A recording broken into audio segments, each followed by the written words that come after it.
আসসালামু আলাইকুম রহমতুল্লাহি ওবরকাতুহু।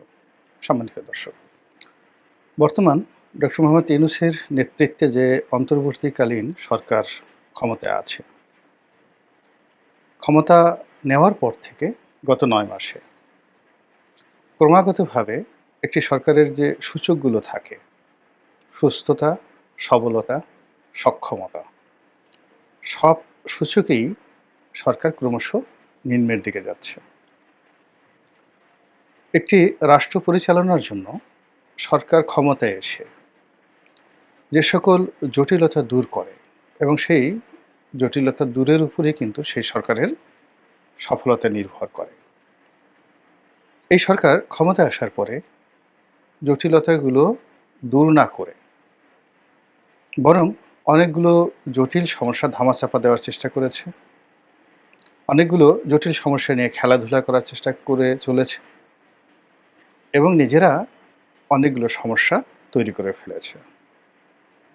এর ফলে সরকারের বিরুদ্ধে জনমত এখনো পর্যন্ত রাস্তায় নামেনি।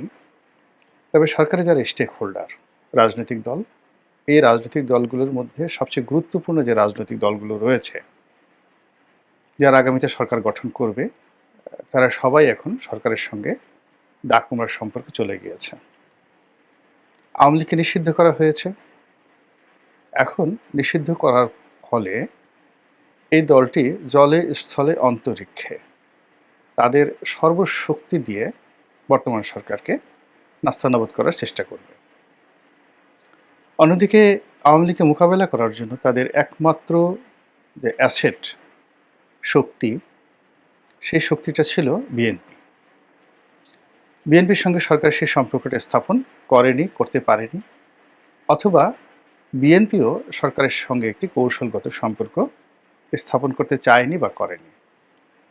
ফলে এই দুইটি পক্ষের মধ্যে, অর্থাৎ বিএনপি এবং সরকারের মধ্যে যে অন্তর্নিহিত সমস্যা, প্রথমে এই সমস্যাগুলো ছিল সাইকোলজিক্যাল, মানসিক, তারপর এই সমস্যাগুলো চলে আসে বাস্তব সমস্যায়। এখন এই সমস্যাগুলো এত ব্যাপক আকার ধারণ করেছে যে এক পক্ষ অন্য পক্ষকে পরাজিত করা ছাড়া কোনো উপায় নেই। যেমন ধরুন, সারা বাংলাদেশে বিএনপির বিরুদ্ধে ঢালাও চাঁদাবাজি, মব সৃষ্টি, মামলাবাজি, জমি দখল থেকে শুরু করে যে সকল কর্মকাণ্ড এমনকি আওয়ামী লীগ করেনি, সে সকল কর্মকাণ্ডের যে বিস্তর অভিযোগ জমা হয়েছে। এখন এই সমস্যাগুলো নিয়ে যদি সরকার একটি ক্র্যাশ প্রোগ্রাম করে, তাহলে রীতিমতো কান্নার রোল শুরু হয়ে যাবে। প্রতিটি ইউনিয়ন, প্রতিটি উপজেলা থেকে শুরু করে সারা বাংলাদেশ মিলে 10 থেকে 15,000 যদি বিএনপির নেতা এবং কর্মীকে গ্রেপ্তার করা হয়, এলাকাতে লোকজন আনন্দে রীতিমতো সরকারের জন্য তালি বাজাবে। আর এই যে সর্বনাশটা বিএনপির ঘটেছে, এটা কিন্তু বিএনপি ইচ্ছে করে করেনি।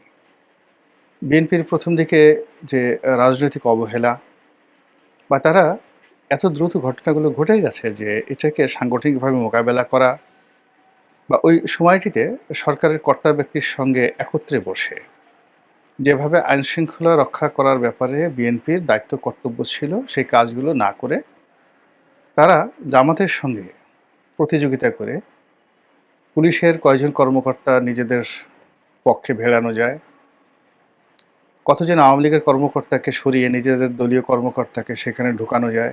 একইভাবে বড় বড় ব্যাংক, বিমা, শিল্প প্রতিষ্ঠান, টেলিভিশন স্টেশন, অর্থাৎ কর্পোরেট জগৎ এবং জাতীয় জগতের যে লাভ ক্ষতি, এই বিষয়গুলো তারা সরকারের সঙ্গে, এনসিপির সঙ্গে এবং জামাতের সঙ্গে পাল্লা দিয়ে কাজগুলো করেছে। কিন্তু দেশের প্রত্যন্ত অঞ্চলে, জেলা শহরের বাইরে, গ্রামগঞ্জে বিএনপির যে সর্বনাশ হয়েছে, এমন সর্বনাশ জামাত কিংবা অন্য কোনো রাজনৈতিক দলের হয়নি। ফলে কি হলো, মানুষ সবসময় প্রেজেন্ট টেন্সকে স্মরণ করে। তারা এখন স্মরণ করছে যে বিএনপি তাদেরকে এই দুর্ভোগ দুর্দশার মধ্যে ফেলছে। কিন্তু কেন এই দুর্ভোগ দুর্দশা হলো, অতীতে কেমন ছিল, আওয়ামী লীগ এর চেয়ে বেশি খারাপ কাজ করেছে কিনা, এই বিষয়গুলো এখন জনগণ ভাবতেও চাচ্ছে না, মানতেও চাচ্ছে না। এর মধ্যে অর্থনৈতিক দুরবস্থা, বেকারদের যে সংখ্যা এটা বেড়ে যাওয়া এবং অভাবের কারণে গ্রামে যে চুরিচামারি এই জিনিসগুলো মারাত্মকভাবে বেড়ে যাওয়ার কারণে পুরো দায়িত্বগুলোই মূলত বিএনপির উপর পড়েছে।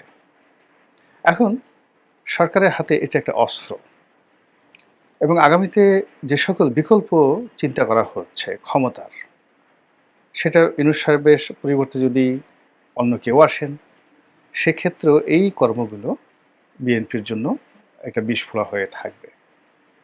আর বিএনপি সেই জিনিসটি টের পাওয়ার কারণেই সর্বশক্তি দিয়ে তারা চাচ্ছে যে দ্রুত একটি নির্বাচন করে ক্ষমতা লাভ করে তারপর সেই যে অপারেশন ক্লিন হার্টের মতো একটি অপারেশন পরিচালনা করে তারপর নিজ দলের নেতাকর্মীদেরকে শায়েস্তা করা, দলীয় শৃঙ্খলা ফিরিয়ে আনা এবং জনগণের মধ্যে স্বস্তি ফিরিয়ে আনার জন্য এই মুহূর্তে তাদের ক্ষমতা দরকার।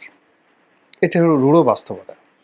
কিন্তু আজ থেকে 6 মাস আগে 7 মাস আগে যদি সরকার এবং বিএনপি এবং জামাত তারা যদি আসলে এই জিনিসটি সমাধান করতে চাইতেন, তবে রাজনৈতিকভাবে এটা সমাধান হতো এবং আজকের এই পরিস্থিতি তৈরি হতো না। ফলে এখন বিএনপি জামাত সরকার মুখোমুখি হয়ে গেছে এবং যার যত শক্তি রয়েছে সে তত চাপ দিচ্ছে। আগেই বলেছি যে সরকার যেহেতু খুব দুর্বল অবস্থানে আছে, ফলে কোনো রাজনৈতিক শক্তিকে চাপ দেওয়ার মতো অবস্থা তাদের নেই। তারা বড়জোর আওয়ামী লীগের নেতাকর্মীদেরকে গ্রেপ্তার করতে পারে, কিন্তু কোনো মব দমন করা কিংবা কোনো মিছিল মিটিং দমন করা, কোনো আন্দোলন এটিকে সহিংসতা যদি হয় আন্দোলনে, সেটাকে দমন করার জন্য যে মেশিনারিজ দরকার এটি এই সরকারের নেই। তারা রাজনৈতিকভাবে এটি মীমাংসা করতে পারবে না, প্রশাসনিকভাবে এটা মীমাংসা করতে পারবে না। ফলে সারা বাংলাদেশ এখন কার্যত যে যার মতো যেখানে পারছে সেভাবে চালাচ্ছেন। যেখানে মৎস্য কর্মকর্তা ক্ষমতাধর তিনি সেখানে ক্ষমতা দেখাচ্ছেন, যেখানে টিওনো সাহেব ক্ষমতাধর তিনি দেখাচ্ছেন, যেখানে বিএনপির নেতা ক্ষমতাধর, মানে ক্ষুদ্র ক্ষুদ্র ভাগে বিভক্ত হয়ে যেটিকে বলা হয় মাৎসার ন্যায়। বড় মাছগুলো ছোট মাছগুলোকে গিলে গেলে খাচ্ছে। এখন সেই মাছ সরকারের হতে পারে, এনসিপির হতে পারে, বিএনপির হতে পারে, জামাতের হতে পারে, এমনকি কিছু কিছু জায়গাতে আওয়ামী লীগের লোকজনও স্টিল ক্ষমতা তারা ভোগ করছেন। এই যে দেশের এই অবস্থায় সঙ্গত কারণেই সিভিল সার্ভিসের দুটো গুরুত্বপূর্ণ বিভাগ, সেক্রেটারিয়েট এবং পররাষ্ট্র মন্ত্রণালয়, ভীষণ রকম অসন্তুষ্ট দেখা যাচ্ছে। তারপর আইএমএফের যে শর্ত, সেই শর্ত মোতাবেক কতগুলো কাজ সরকারকে করতে হচ্ছে আইএমএফের ঋণ পাওয়ার জন্য, এবং সেই কাজগুলো এই সময় সরকার ইচ্ছে করলে নাও করতে পারত। তারা যদি তড়িঘড়ি করে একটা নির্বাচনের দিকে যেত এবং 3 মাস 4 মাস, তাহলে আসলে আইএমএফের ঋণ পেলেই বা কি না পেলেই বা কি। কিন্তু যে ঝুঁকিটা তারা নিয়েছে, এতে বোঝা যায় যে তারা দীর্ঘমেয়াদে ক্ষমতায় থাকতে চায়। এই জন্য আইএমএফের ঋণ পাওয়ার লক্ষ্যে তারা জাতীয় রাজস্ব বোর্ডকে 2 ভাগে বিভক্ত করেছে। এর ফলে এখন পুরো কর সেক্টর, সেই কর সেক্টরে যে স্থবিরতা দেখা দিয়েছে কাস্টমসে, ভ্যাটে এবং আয়করে। তার ফলে এই যে জাতীয় রাজস্ব বোর্ডের যত সিনিয়র কর্মকর্তা রয়েছেন কলম বিরতি তারা করছেন, অফিসগুলো নামকা অবস্থায় চলছে কিন্তু সেখানে কোনো কাজ হচ্ছে না। আমি যখন এই ভিডিওগুলো করছি, ঢাকা দক্ষিণ সিটি কর্পোরেশনের মেয়র পদ নিয়ে যে নাটকগুলো হচ্ছে, সেই নাটকগুলো প্রথমেই যদি সরকার সতর্ক হতো, তাহলে আজকে এই পরিস্থিতি তৈরি হতো না। এখন পরিস্থিতি যেখানে গিয়েছে সেখানে পয়েন্ট অফ নো রিটার্ন। বিএনপির ফিরে যাওয়ার কোনো রাস্তা নেই, আর সরকারের ফিরে যাওয়ার কোনো রাস্তা নেই, এবং এখানে এক পক্ষ পরাজিত হওয়া মানেই সেই পক্ষ আর দৃশ্যপটে থাকতে পারবে না, তাদেরকে চলে যেতে হবে। আমি যখন এই ভিডিওটি করছি তখন প্রচণ্ড মুষলধারে বৃষ্টি হচ্ছে, বৃহস্পতিবার দিন। কিন্তু এই আন্দোলন গত 7 দিন যাবৎ দক্ষিণ সিটি কর্পোরেশনে এরশাদকে ক্ষমতায় বসানোর জন্য বিএনপি আন্দোলন করছে গত 7 দিন ধরে, এবং সেই আন্দোলন এখন 3টি জায়গাতে রীতিমতো মবে পরিণত হয়েছে। একটা হলো সিটি কর্পোরেশন, দুটো হলো কোর্টের সামনে মৎস্য ভবনের যে স্থানটি রয়েছে, সেই রমনা পার্কের, তারপরে মৎস্য ভবন এবং মাওলানা ভাসানী রোড, এই যে সম্মিলন যেখান থেকে হাইকোর্টের বিচারপতিরা যাতায়াত করেন, এই পুরো জায়গাটা ঠিক এই ৫ই আগস্ট ঘটানোর আগে যেভাবে ছাত্র জনতার দখলে ছিল, এখন সেটা বিএনপির দখলে। এবং স্পষ্টত এখানে যেভাবে আন্দোলন গড়ে তোলা হচ্ছে, হাইকোর্টের উপর একটা চাপ প্রয়োগ করার জন্য এখানে সমাবেশ হচ্ছে। তৃতীয়ত, হোটেল ইন্টারকন্টিনেন্টালের সামনে এখানে রীতিমতো ব্লকেট দিয়ে রেখেছে এরশাদের সমর্থকরা বিপুল সংখ্যায়। তারা সেখানে বিভিন্ন উপদেষ্টাদেরকে গালাগাল করছেন, একজনকে সান্ডা ডাকছেন, আর একজনকে ব্যাং ডাকছেন, এবং ওই ভবনের মধ্যে যারা আছেন যমুনাতে, তারা এবং সামনে যারা দায়িত্বরত রয়েছেন, তারা সবাই ভীষণ রকম মানসিক অস্বস্তি এবং উৎকণ্ঠার মধ্যে আছেন, এতে কোনো সন্দেহ নেই। এবং এই যে যমুনায় আসলে সব কিছু পাওয়া যায়, এরকম একটা ধারণা বিভিন্ন সময় যেমন প্রতিষ্ঠিত করা হয়েছে, একইভাবে এই যমুনায় আসো বা রাজুতে আসো, এই থেরাপি ব্যবহার করে সরকার তাদের অনেক যে ইচ্ছা, আকাঙ্ক্ষা, অনেক কুটচাল তারা বাস্তবায়ন করেছে। বিশেষ করে যে আওয়ামী লীগ নিষিদ্ধ করার মতো ঘটনা এই যমুনার সামনে থেকেই হয়েছে। তো এখন বিএনপির একটা স্বাভাবিক যুক্তি যে অমুকে সেই কাজ করে গেল, তমুকে সে যমুনায় ঘেরাও করে গেল, আমরা বাংলাদেশের বৃহত্তম একটি দল, আমরা কেন পারবো না? ঠিক সেই কাজটি করছে। এরই মধ্যে সেনাবাহিনী তারা আলাদা বৈঠক করেছে এবং সেখানে ভাষা ভাষা যে সকল কথাবার্তা আমরা শুনতে পাচ্ছি, স্পষ্টতই ক্যান্টনমেন্টের সঙ্গে এবং যমুনার সঙ্গে একটা বিরাট দূরত্ব তৈরি হয়েছে। ভীষণ রকম চাপ অনুভব করছে সরকার। এর বাইরে বিদেশের যে চাপ, ভারতের যে চাপ, এটি কয়েকগুণ বেড়ে গেছে। পাকিস্তান ভারতের যে যুদ্ধ, সেই যুদ্ধ অবস্থার মধ্যে বাংলাদেশের ব্যাপারে তাদের যে মনোযোগ, সেটা কমে গিয়েছিল। এখন সেই মনোযোগ মানে শতভাগ ইউনূস সরকারের বিরুদ্ধে ব্যবহৃত হচ্ছে। ইতিমধ্যে স্থলপথে ভারতের যে আমরা রপ্তানি করতাম স্থলপথে, বিশেষ করে গার্মেন্টস সামগ্রী, সেই স্থলপথটি বন্ধ করে দেওয়া হয়েছে। আর অন্যান্য যে সকল নিষেধাজ্ঞা ছিল সেগুলো তো আছেই বহাল। ইউরোপেও কোনো সুসংবাদ নেই।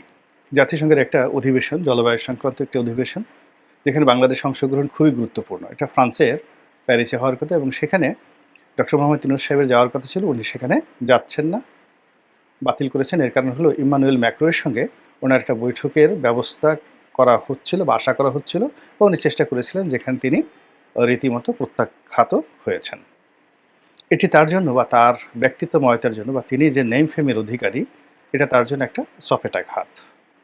অন্যদিকে মার্কিন যুক্তরাষ্ট্র এবং জাতিসংঘকে তিনি যে সুযোগ সুবিধা দেওয়ার কথা বলেছিলেন, দেশি বিদেশি চাপের তোপের মুখে ডক্টর মোহাম্মদ ইউনূস কোনো বিষয়ের নামে এটি পুরো রিভার্স হয়ে গেছে।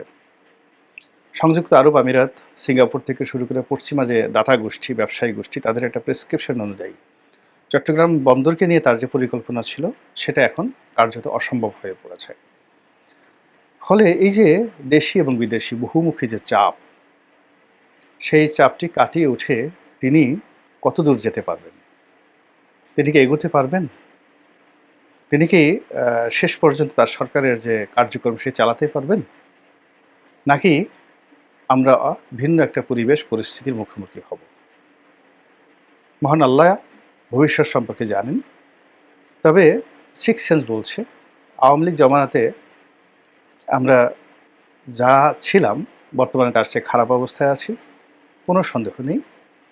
আর এখন ডক্টর মোহাম্মদ ইউনূসের যদি বিদায় হয়, আগামীতে যে সময় আসবে, বর্তমান সময়ের চেয়ে আরও খারাপ সময় যাবে বলে আমি মনে করছি। কিন্তু নিয়তির এমন একটা পাকচক্র, যে চক্র থেকে বের হওয়ার সাধ্য যেমন আওয়ামী লীগের ছিল না, ডক্টর মোহাম্মদ ইউনূসেরও নেই। আর আগামীতে যে আরও খারাপ সময় আসবে, সেই চক্র থেকে জনগণ আমরা ইচ্ছা করলে এখান থেকে বের হতে পারছি না। আল্লাহ আমাদের সবাইকে হেদায়েত দান করুন এবং হেফাজত করুন। আসসালামু আলাইকুম রহমতুল্লাহি ওয়া বারাকাতুহু।